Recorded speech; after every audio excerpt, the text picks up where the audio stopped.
Good morning students, welcome to Anita's online academy. Today for class 11th biology, I am going to continue the unit, the cell. In previous video we had discussed about the prokaryotic cells. Today we are going to talk about the eukaryotic cells.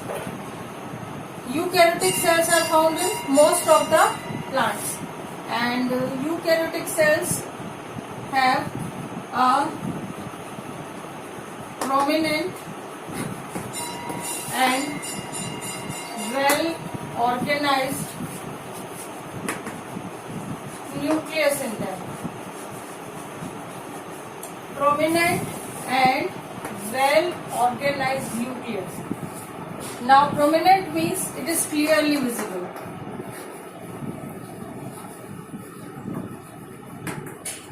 Nucleus is clearly visible in eukaryotic cells.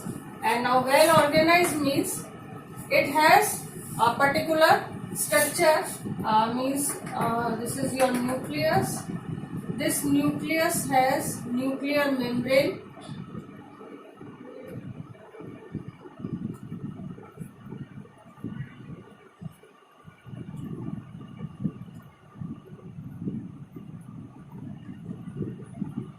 Nuclear membrane.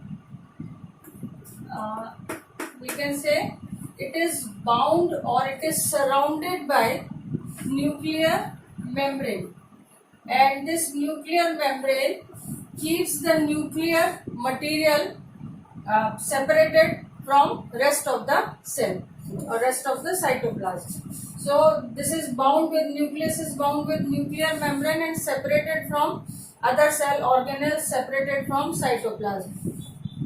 It has a clear structure, rounded or oval structure, nucleolus in it. Okay, it also has chromatin network into it. Chromatin network is the network of chromatin threads. So these are called chromatin threads.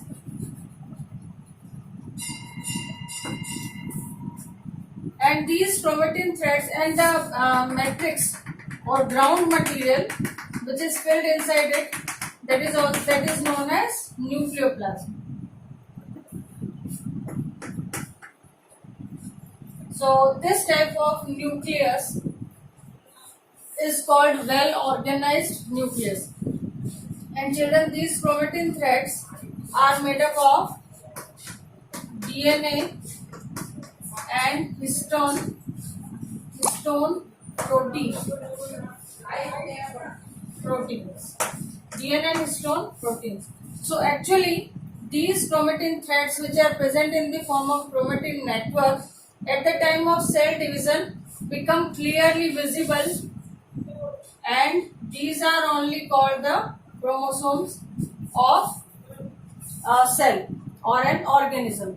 So these chromosomes, we say that genes are located on them, and these genes are responsible for the transmission of characters from parents to offspring, or parents to progeny, or parents to their children. So these genes are located on chromosomes, that we all know. So these chromosomes are nothing. These chromatin threads later on at the time of cell division become more clear, and they show a prominent structure, and they are called chromosomes at that time. So on these chromosomes genes are located, and genes are nothing but these are the fragments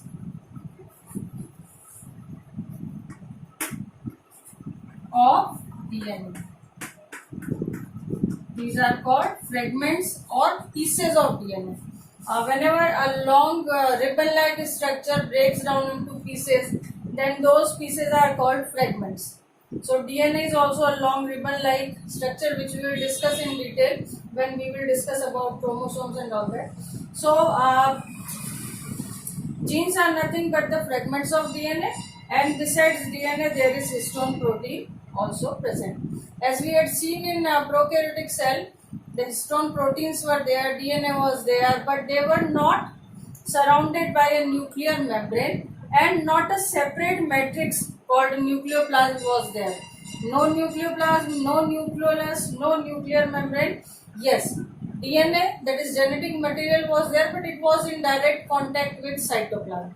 So this is the main difference between eukaryotic cells and prokaryotic cells. In prokaryotic cell, there was only one membrane, which is called cell membrane or plasma membrane. The outermost membrane of cell or outermost covering of cell is called cell membrane. So in prokaryotic cells, no membrane other than the cell membrane is present. This is called cell membrane. So there were not any other cell organelles, or especially those cell organelles which are membrane bound, they were absent in prokaryotic cells. So membrane bound cell organelles means mitochondria, then chloroplast and Golgi apparatus and many other cell organelles which are membrane bound, they were absent in them. But in a eukaryotic cell, this is your nucleus, and suppose it is a plant cell, then there will be a cell wall also. This is called cell wall. And besides nucleus, vacuole is also present, and this is cytoplasm, and this nucleus has all these things into it. Okay, cytoplasm is there. In cytoplasm, mitochondria, plastids,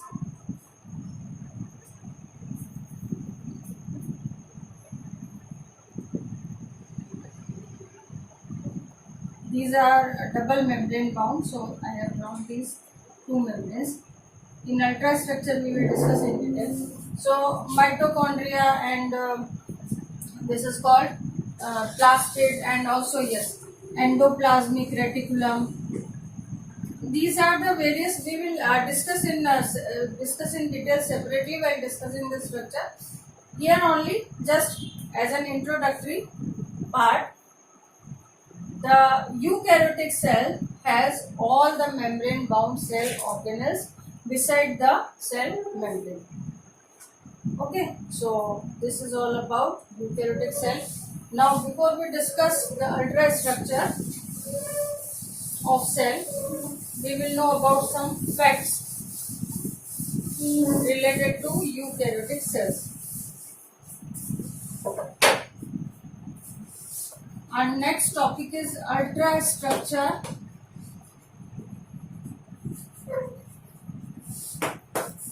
of a eukaryotic cell. Ultrastructure of a eukaryotic cell.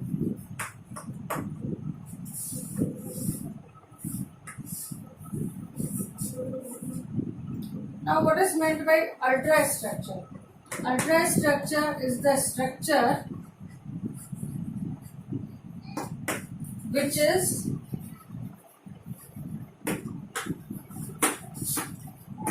visible under electron microscope. Electron microscope. You will see the images of electron microscope on Google. Structure which is visible under electron microscope is called ultrastructure. Under electron microscope, magnification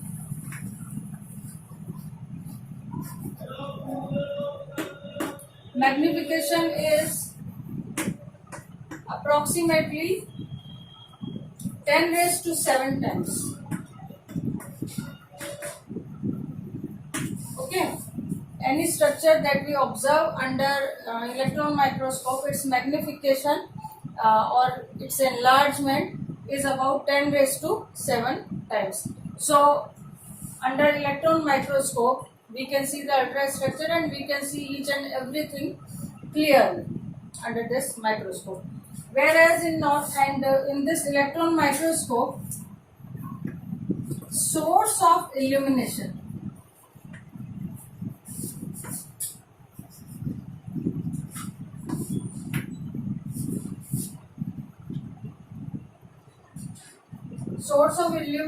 or we can say source of light. Actually, what is that? See children, for observing anything under microscope, whichever thing we are observing under the microscope, some light should fall on it so that it may be illuminated, means it may be some light should fall and it may be clearly visible. Okay, so the source of illumination or light in case of electron, in general microscope you would have seen in the lab that the teacher asks you to put the microscope near the window or near the source of light, because some light should fall on the mirror and that light will be reflected from mirror, and that object which we have placed on slide can be seen clearly. Here the source of illumination or light is accelerated beam of electrons. Accelerated beam of electrons. Okay, source of light or source of illumination in electron microscope is an accelerated beam of electrons, and magnification is approximately 10 raised to 7 times. In case of ordinary light microscopes, where any source of light can give you the illumination, that is called light microscope. In this, the highest limit of magnification is about 2000 times. It is about 2000 times. So before we go in detail in ultrastructure, I hope it is clear. Ultrastructure means the structure of cell or structure of anything observed under electron microscope, and electron microscope provides magnification about 10 raised to 7 times, and the source of light or illumination here is, in case of electron microscope, accelerated beam of electrons. Now some facts. Size of cells. Size of cells may vary, and the largest cell is ostrich egg. Longest cell is nerve cell.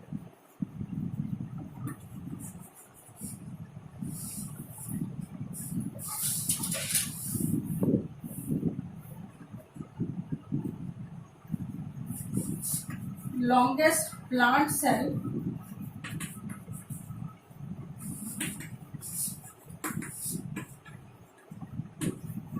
Bauheremia nivea.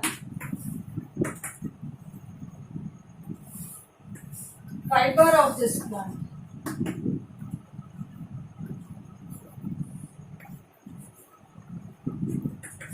Okay. Now we come to the shape of a cell.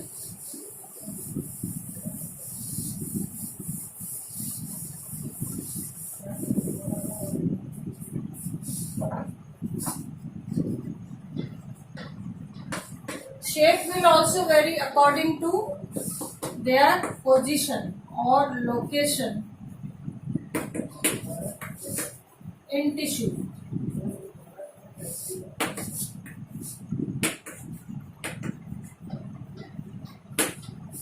Their shape will depend on their location in tissue, whether they are outside the tissue, inside the tissue, whether they are surrounded by many cells, whether they are free, means not having many cells around them, depends on them. But mostly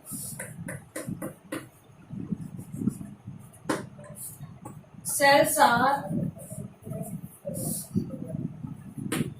isodiametric. Isodiametric means the diameter in all the directions is same. Then this is called isodiametric. All the sides measure the same length. This is called isodiametric. So they are mostly isodiametric, but due to pressure of neighboring cells,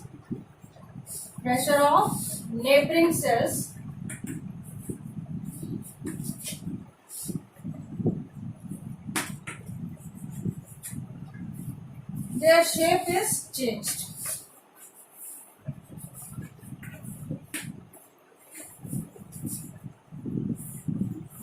So mostly isodiametric, okay, and angular in case of plants, and mostly oval or spherical or rounded in case of animals. Animal cells are angular, means which have some angles. This type of,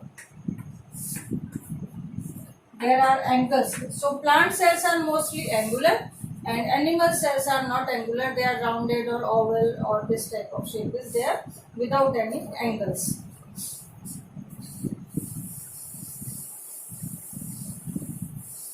So shape and size, and now we come to number of cells in an organism.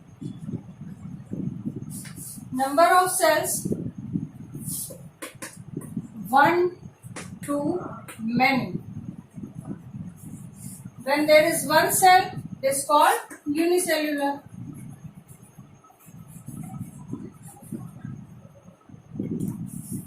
When there are many cells, they are called multicellular.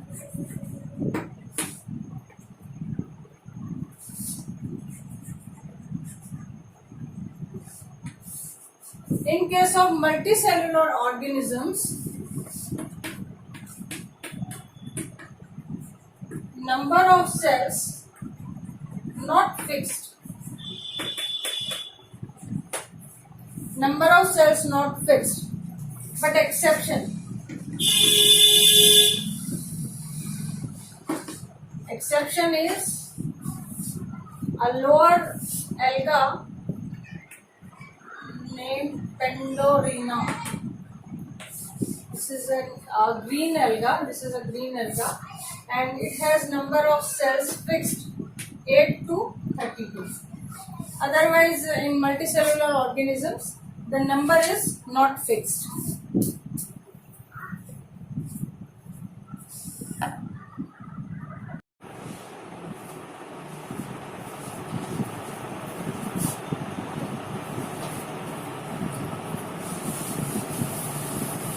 Now we come to the structure of cell.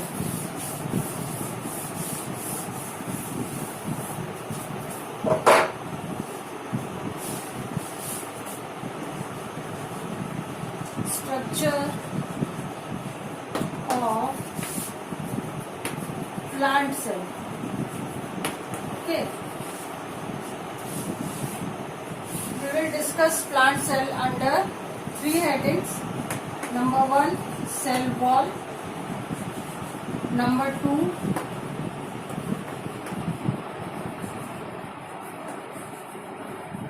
protoplasm. And number 3, vacuoles. First of all, we will take cell wall.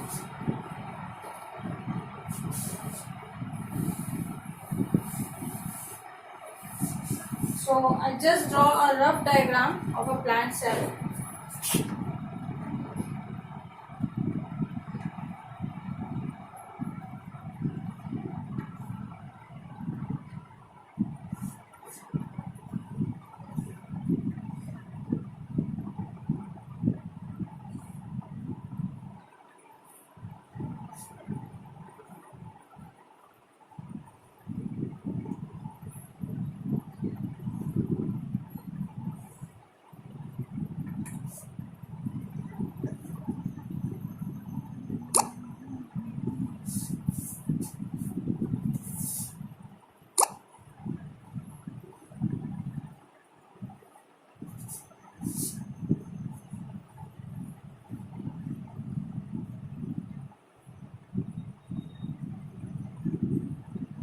This is the cell wall, which we are going to talk in detail about.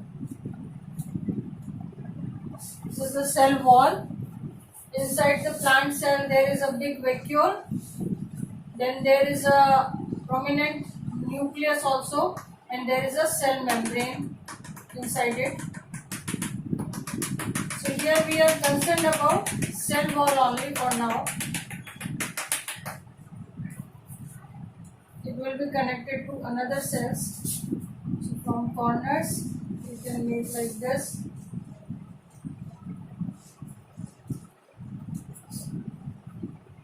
There will be another cell this side. Okay.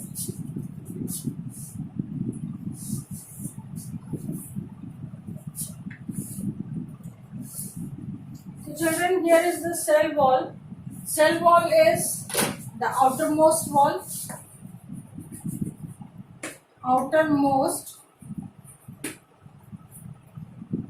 First one is the outermost wall of a plant cell. This is cell wall. This is outermost wall of a plant cell. Okay. How is it produced? Cell wall is secretory product of protoplasm. Means protoplasm secretes the cell wall. Okay, protoplasm secretes the cell wall. How does it secrete? Just after a few points we will discuss it in detail, that how does protoplasm secretes cell wall. Okay. Third thing, because it is outermost, so it protects the cell. It is outermost and it is hard, so it protects the cell from unfavorable conditions. Unfavorable conditions. Cell wall protects the cell from unfavorable conditions. Unfavorable conditions means when there is less availability of water and food, then such conditions are known as unfavorable conditions. You must have seen when seeds are in dormant state, means the seeds are separated from fruits and they are dried up, and until they are sown again in the soil and water, the embryo does not die, because the cell walls which are present in them, they protect them in unfavorable conditions. So it protects the cell from unfavorable condition. It is the outermost, and yes, it separates the cell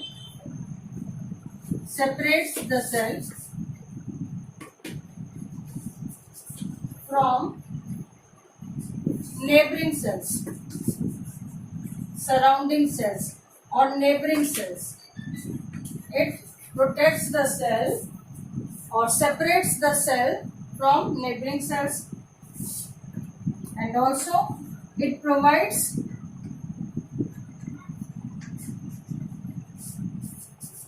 shape, because it is hard and because of it only the shape is maintained.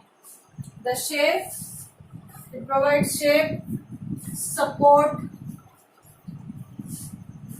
and strength to cells. Okay, so this is cell wall, which is the outermost wall of a plant cell, and it is a secretory product of protoplasm. Means cell wall is secreted by protoplasm. It protects the cell from unfavorable conditions, and it separates the cell from neighboring cells, and also it provides shape, support and strength to the cells. Okay, now let us see how the cell wall is formed.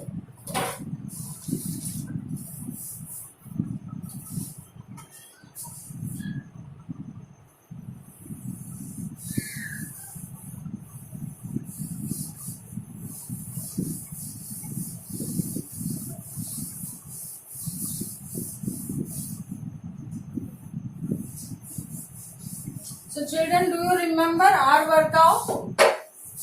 Our workout. We had discussed a small portion of history of cell, under which I had taken the name of this scientist R. Virchow, who had given a theory, omnis cellula e cellula. You remember that? You must remember. Which means every cell develops from a pre-existing cell, and it cannot develop itself. Okay. So when this pre-existing cell undergoes cell division, then only a new cell can be formed.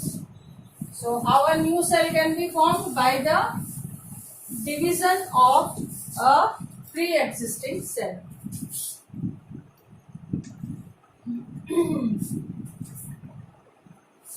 So when a pre-existing cell divides, what happens, children? This is a cell.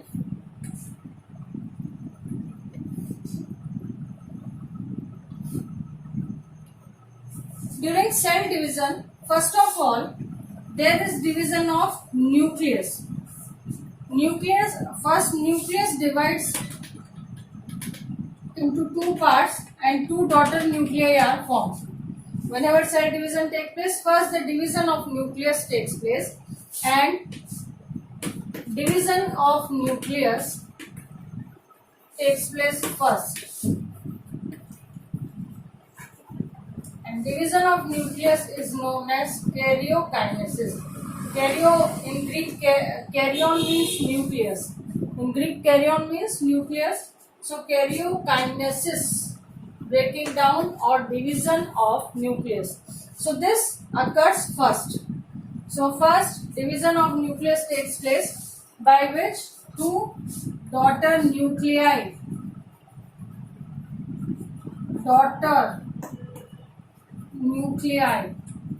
nuclei is the plural of nucleus. Plural of nucleus is nuclei. So two daughter nuclei are formed, and after that the division of cytoplasm will take place. Children, all the matter which is filled inside the cell is called protoplasm. And if we remove protoplasm if we remove nucleus or we do not consider nucleus, then rest of the material is called cytoplasm. So this is nucleus and rest of the material is what? It is cytoplasm. So once nuclear division has taken place, now division of cytoplasm will take place, and this is known as cytokinesis. So first karyokinesis, second is cytokinesis. So how does the division of cytoplasm take place?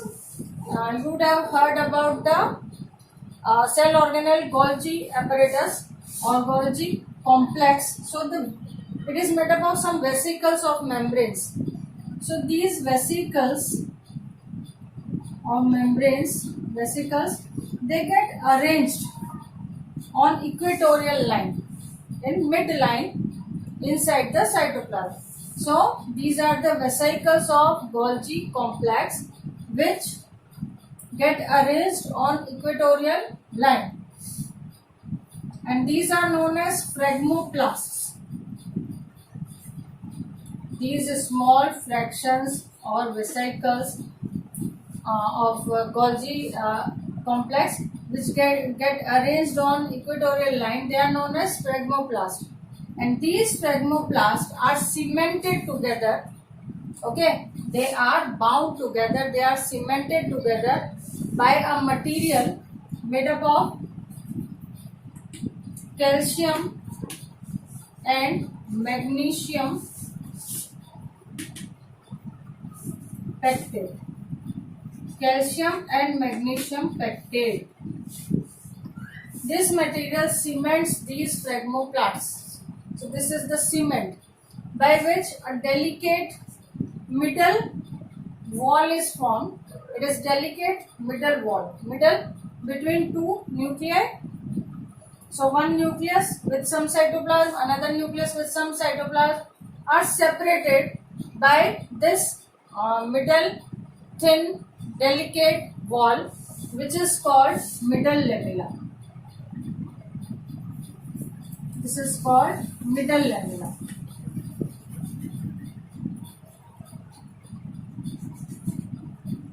Okay, this middle lamella is formed, and now how are the other walls formed?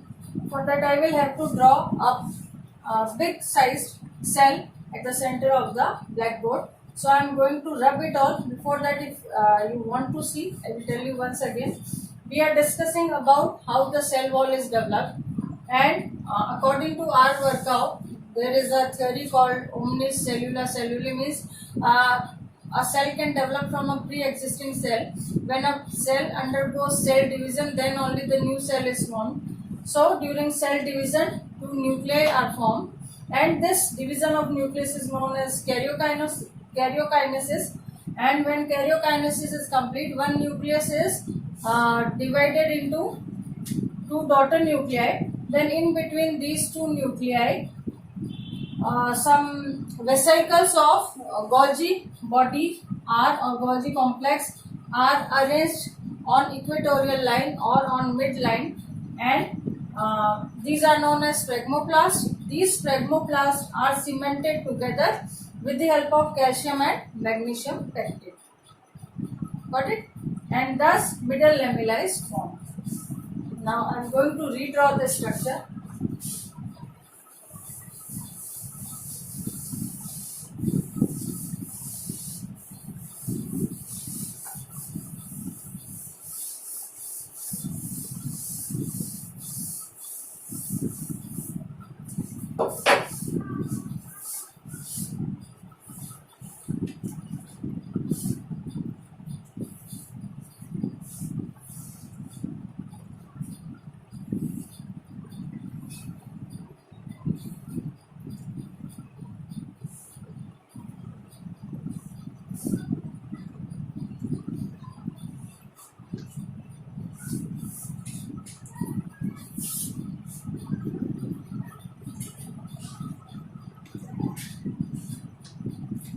Daughter nucleus,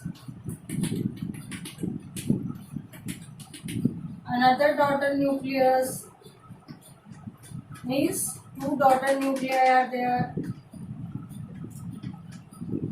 Okay, and in between them daughter nucleus, and if they are two, they will be called daughter nuclei. In between them, phragmoplasts are arranged, and phragmoplasts are the vesicles of Golgi complex, and they are cemented with calcium and magnesium pectate. Now this structure formed by cementing of phragmoplast with calcium and magnesium pectate, this is known as middle lamella.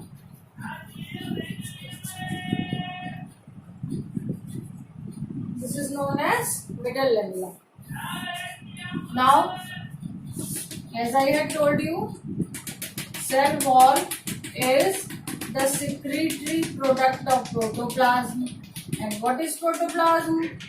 All the matter which is filled inside the cell is protoplasm.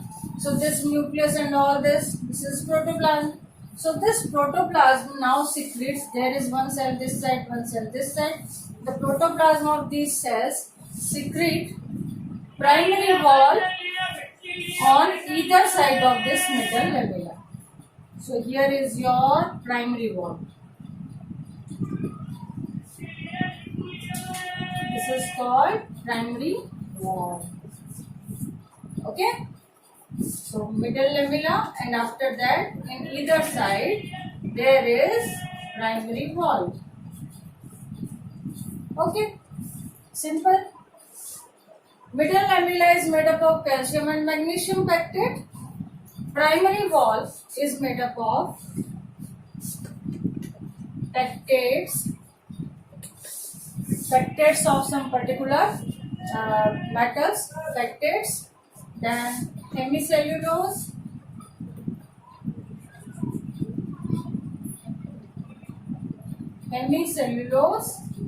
and cellulose fibrils. Fibrils are there. Okay, and these fibrils are arranged in any manner, not a definite manner. They are arranged in any manner, and thus primary wall is formed. Primary wall is secreted by protoplasm in either side of middle lamella, and this primary wall is made up of pectates, hemicellulose, and cellulose fibrils. Okay. Now, in either side of primary wall, the protoplasm secretes secondary wall, which is a thick wall. Okay. This is your primary wall, and now secondary wall.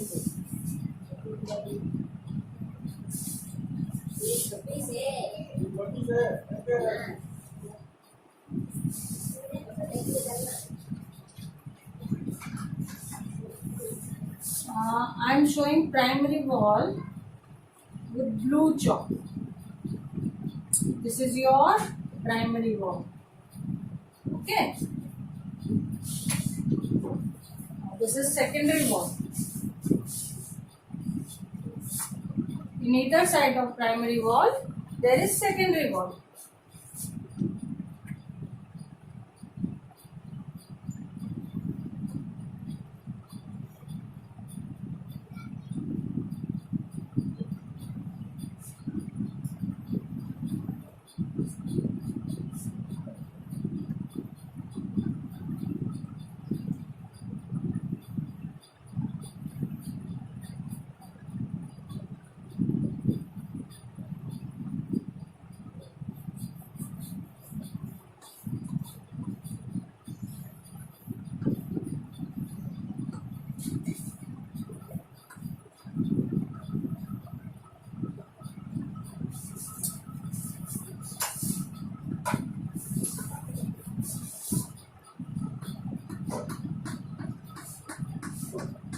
The secondary wall is thicker as compared to the primary wall. And children, it is made up of cellulose. This is your secondary wall. Same here.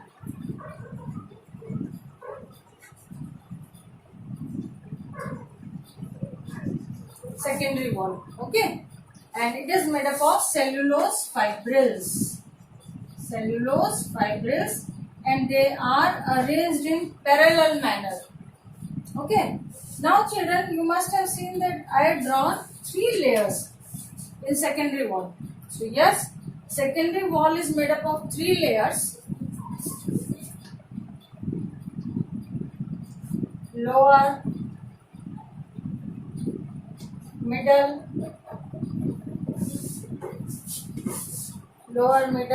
and upper. Okay. The secondary wall is made up of cellulose, and it is in 3 layers: lower, middle, and upper. And upper one remains in contact with the protoplasm of the daughter cell. Now, these 2 daughter cells are there. Okay. Later what will happen, children? From here I will tell you later. Just don't get confused. So secondary wall is formed, and this secondary wall is made up of 3 layers: lower, middle, upper, and middle one is the thickest.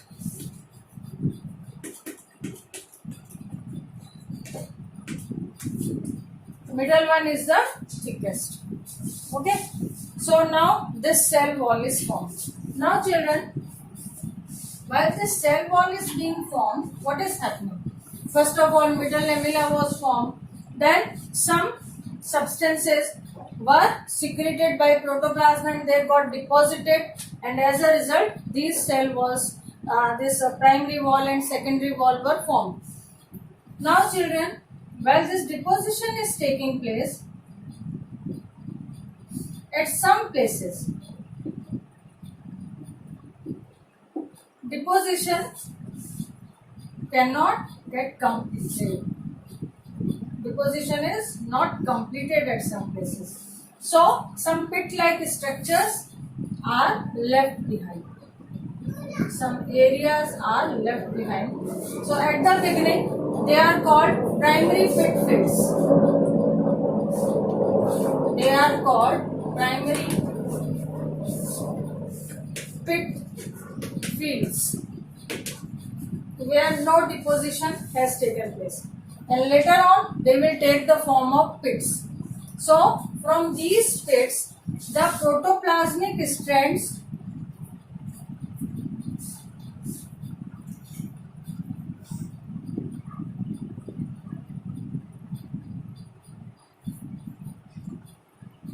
these are your pits. Okay. From these pits, protoplasmic strands from one cell to another cell, they remain connected with each other. So this is protoplasm, and these are the strands of protoplasm. The strands of protoplasm run from one cell to another cell, by which the exchange of material can take place. The material of one cell remains in contact with the material of another cell.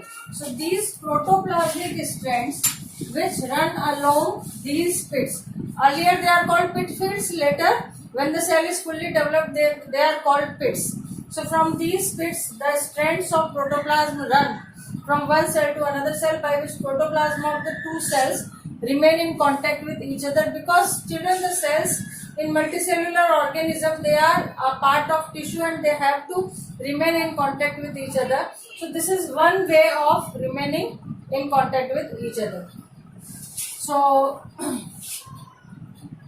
this remains in contact with each other, and these protoplasmic strands, they are called plasmodesmata.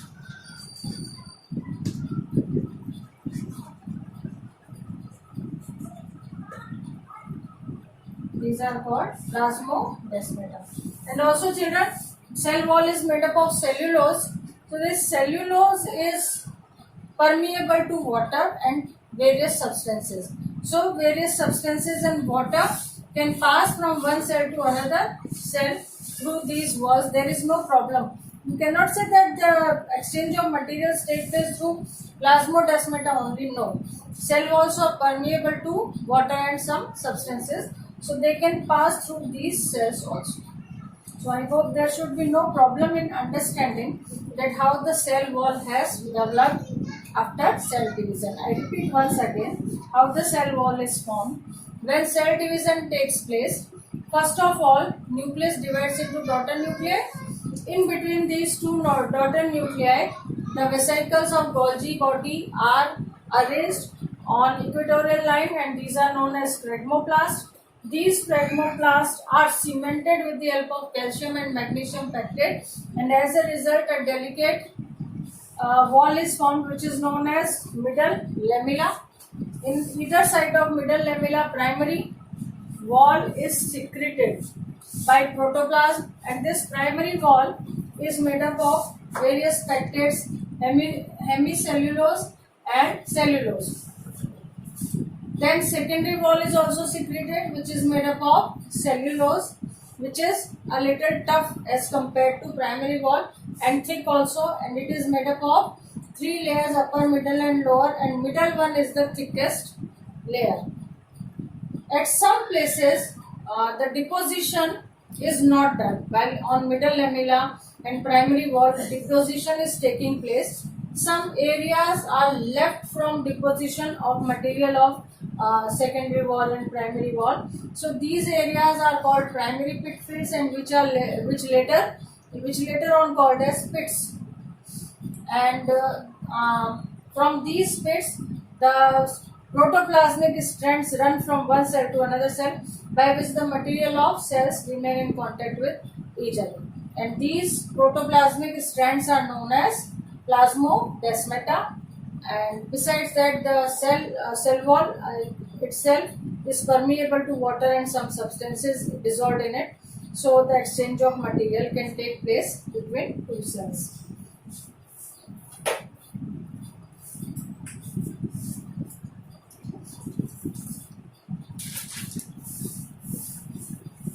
Now children, how does this growth of cell takes place? Growth of cell means how does the growth of cell wall takes place? Means in what manner the substances are deposited on cell wall. So there are two manners of deposition.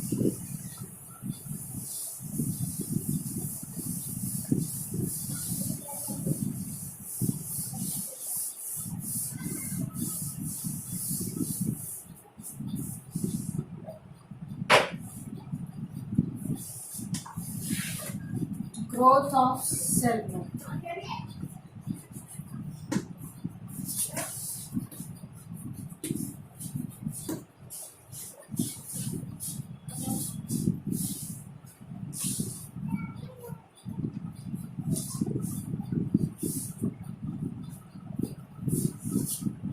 One is intussusception.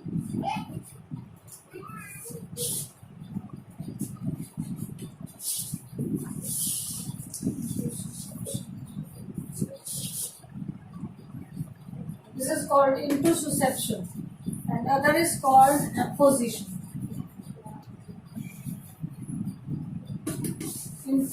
Intussusception and apposition. These are the two ways in which the growth of cell wall takes place.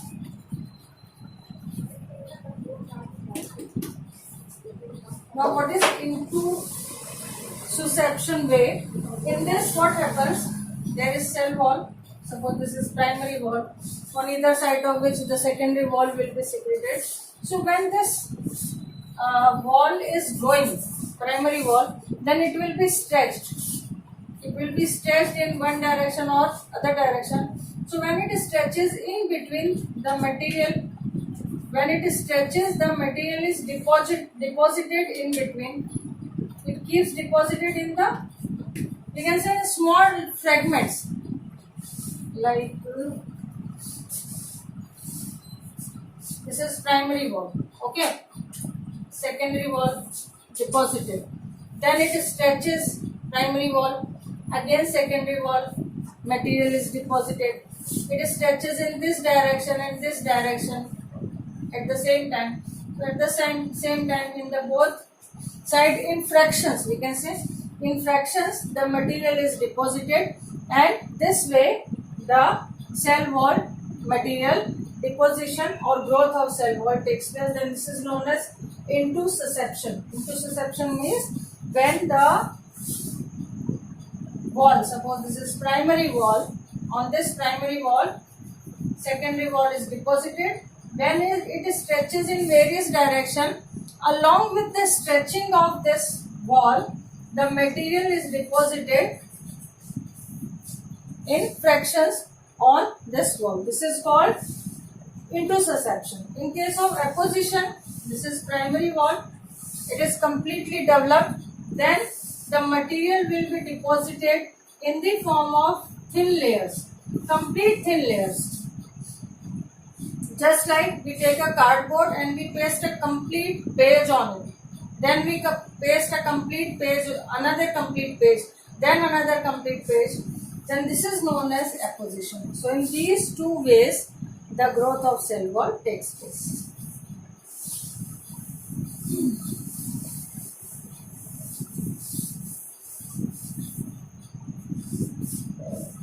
Now we come to the thickening of the cell wall.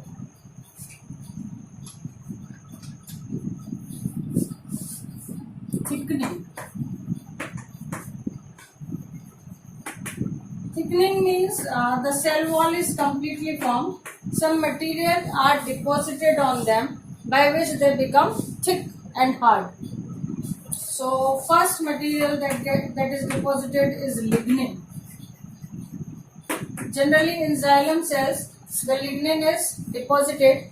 It is deposited in middle lamella and then primary wall and secondary wall. But the major deposition is on secondary wall. So when this deposition takes place in various forms by which it becomes hard. Like This is a cylindrical tracheids. You must have heard about the tracheids of xylem, tracheids and trachea. So in these tracheids and trachea, in various manners, the lignin is deposited. For example, I take one, this.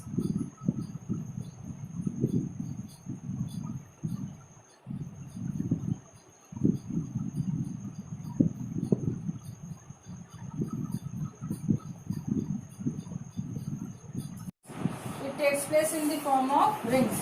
This is called annular deposition. Annular deposition, annulus means ring.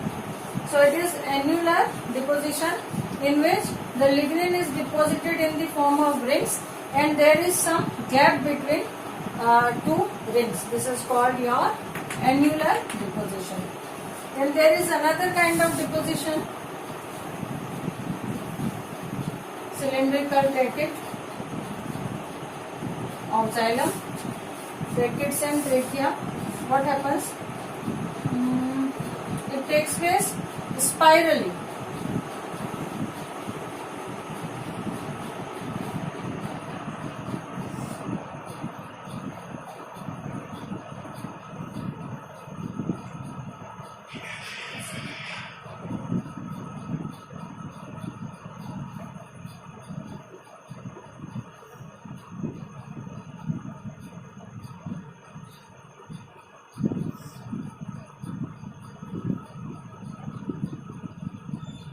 You can see this is lignin. Lignin is deposited in spiral manner. This is called spiral deposition. Okay. Then there is one more form.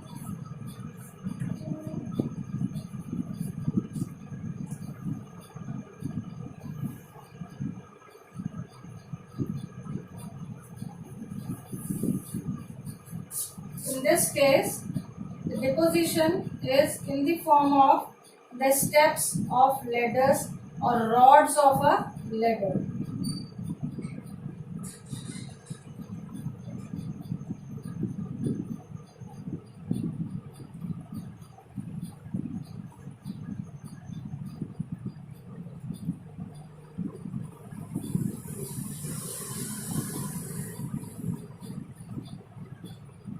Somewhere this deposition reaches from one side to another side completely. See, here is the deposition of lignin in the form of ladder. A ladder which has been fitted with rods to act as the steps. So this type of deposition is called scalary form of deposition.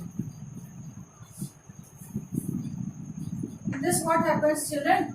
Wherever it is left somewhere, here it is left, here it is left. So some pits are also there. So this is called scalary form deposition of lignin. Okay. Now we come to the next.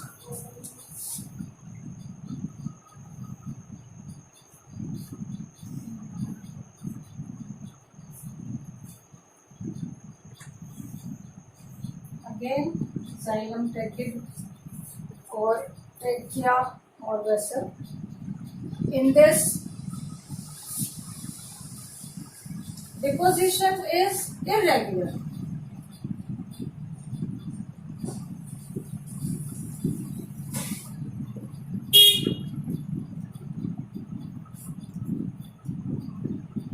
Irregularly shaped, anywhere the deposition can be there.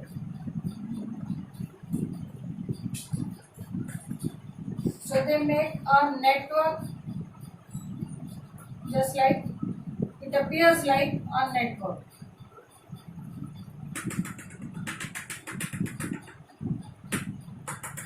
So wherever I am putting the dots, this is the deposition, and whichever irregular structures are left behind, they are the pits.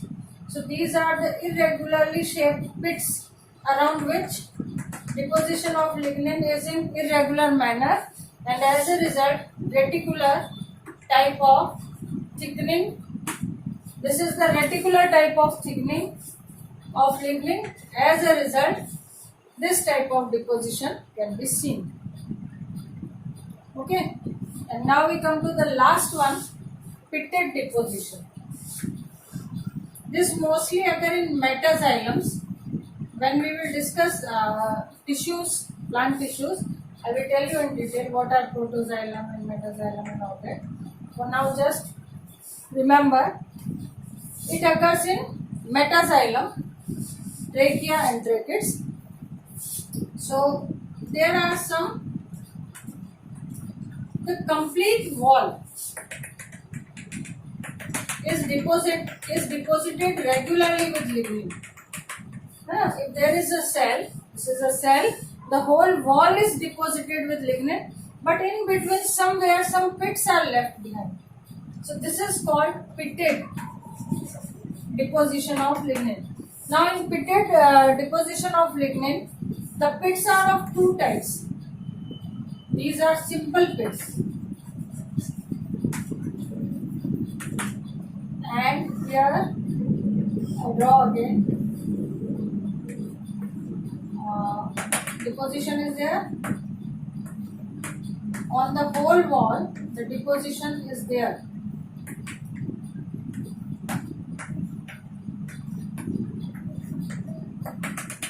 But some pits are left behind and they are bordered pits. These are called bordered pits. So this is also pitted type of deposition. But in pitted type of deposition, two types of deposition is there, where the whole cell wall is deposited with lignin, but some pits are left behind.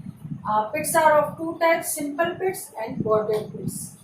So this is all about the thickening of cell wall.